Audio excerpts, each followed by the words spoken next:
Hypothalamus से। तो hypothalamus basal part of diencephalon, forebrain का बिल्कुल बेसल पार्ट होता है, बेस में प्रेजेंट होता है। Regulates a wide spectrum of body functions, मतलब बहुत ही बड़े लेवल पे अलग अलग फंक्शन है बॉडी के, वो देखता है, उनको रेगुलेट करता है। Contain several group of neurosecretory cells called nuclei which produce hormones. तो इनके पास कुछ न्यूरोसिक्रेटरी सेल्स प्रेजेंट होती हैं जिनको न्यूक्लियाई बोलते हैं, सेल का नाम ही न्यूक्लियाई है, और जो कि हार्मोन सिक्रेट करती हैं। Hormones regulate synthesis and secretion of pituitary hormones. तो जो इसके हार्मोन होते हैं वो डायरेक्ट पिट्यूटरी हार्मोन्स के ऊपर काम करते हैं, मतलब उनकी सिक्रेशन करवाते हैं पिट्यूटरी ग्लैंड से। तो पिट्यूटरी ग्लैंड के जितने भी काम होते हैं वो हाइपोथैलेमस ग्लैंड ही कंट्रोल करता है, इसलिए इसको सुपर मास्टर ग्लैंड बोलते हैं, क्योंकि मास्टर ग्लैंड कौन है? Pituitary gland. और उसके काम को भी देखने का काम, जो उसके हार्मोन्स को सिक्रेट करवाने का काम है, वो हाइपोथैलेमस ही कंट्रोल करता है। उसके बाद है ये जो टू टाइप के हार्मोन सिक्रेट करता है, एक तो रिलीजिंग हार्मोन जो कि किसी भी पिट्यूटरी हार्मोन्स को रिलीज करवाता है, और इनहिबिटिंग हार्मोन का मतलब है कि पिट्यूटरी हार्मोन्स कुछ रिलीज किए जा रहे हैं उनको ये रोकता है, उनकी सिक्रेशन को इनहिबिट करता है, स्टॉप करता है। एग्जाम्पल है जैसे गोनाडोट्रोपिन रिलीजिंग हार्मोन, जिसको GnRH बोलते हैं। तो ये क्या होता है? Stimulates pituitary synthesis and release of gonadotropin. तो गोनाडोट्रोपिन हार्मोन होते हैं जो कि गोनाड्स के ऊपर जाके काम करते हैं, और ये हार्मोन कौन रिलीज करता है?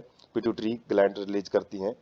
लेकिन इनके जो पिट्यूटरी ग्लैंड से जो ये हार्मोन है, इनका सिंथेसिस करवाना और रिलीज करवाना कौन कंट्रोल करता है? Gonadotropin releasing hormone. तो एक स्टिमुलेटरी हार्मोन है, रिलीजिंग हार्मोन बोल सकते हैं।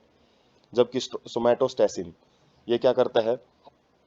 Inhibits release of growth hormone from pituitary. Pituitary से जो ग्रोथ हार्मोन जो कि बॉडी की ग्रोथ करवाते हैं, तो उनको इनहिबिट करता है, उनकी रिलीज को ये इनहिबिट करता रहता है, जो सोमैटोस्टेसिन हार्मोन होता है। तो ये दोनों हार्मोन एग्जाम्पल हम याद रख सकते हैं, हाइपोथैलेमस रिलीज करता है। These hormones originating in hypothalamic neurons pass through the axons and are released from their nerve endings।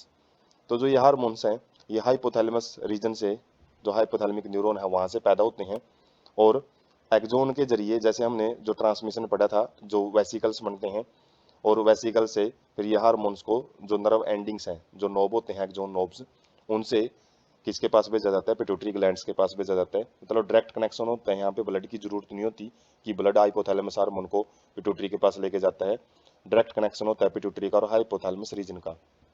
These hormone reach pituitary gland through a portal circulatory system and regulate the function of anterior pituitary. तो portal circulatory system का मतलब वहीं पे एक connection होता है इनके बीच में।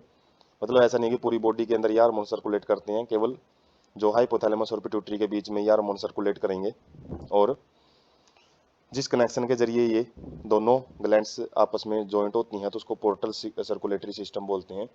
और क्या करता है ये? एंटीरियर पिट्यूटरी, पिट्यूटरी जब हम पढ़ेंगे तो उसके दो लोब होते हैं, एंटीरियर एंड पोस्टीरियर। तो ये एंटीरियर पिट्यूटरी के हार्मोन्स को रेगुलेट करता है। Posterior pituitary is under direct neural regulation of hypothalamus. तो जो पोस्टीरियर पिट्यूटरी है वो हाइपोथैलेमस के साथ डायरेक्ट कनेक्शन बनाती है, बिल्कुल वहां पे तो पोर्टल सिस्टम की भी जरूरत नहीं पड़ती, बिल्कुल इंटरकनेक्टेड होते हैं एक दूसरे के साथ। जबकि जो पोर्टल सर्कुलेटरी सिस्टम होता है वो इसको एंटीरियर पिट्यूटरी के साथ कम्युनिकेशन करने में, इनर्वेशन करने में मदद करता है। उसके बाद है जो हम लोकेशन देख सकते हैं हाइपोथैलेमस की, जो ब्रेन के बीचों बीच जो एक जो स्ट्रक्चर हाईलाइट कर रखी है वो हाइपोथैलेमस रीजन है। और 3D व्यू देख सकते हैं, जो स्कल है, स्कल के अंदर जो यहाँ पे एक रेड कलर का डॉट मिलेगा बीचों बीच, तो वो रेड कलर का जो डॉट दिखाई दे रहा है वो क्या है? हाइपोथैलेमस रीजन है।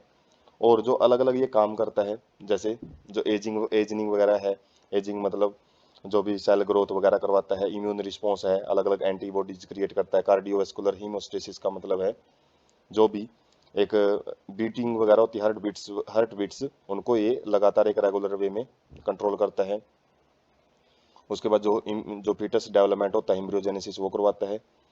इंसुलिन सेंसिटिविटी, मतलब जो इंसुलिन के प्रति ये सेंसिटिविटी क्रिएट करता है, इंसुलिन जो हार्मोन होता है उसके प्रति बड़ा सेंसिटिव होता है।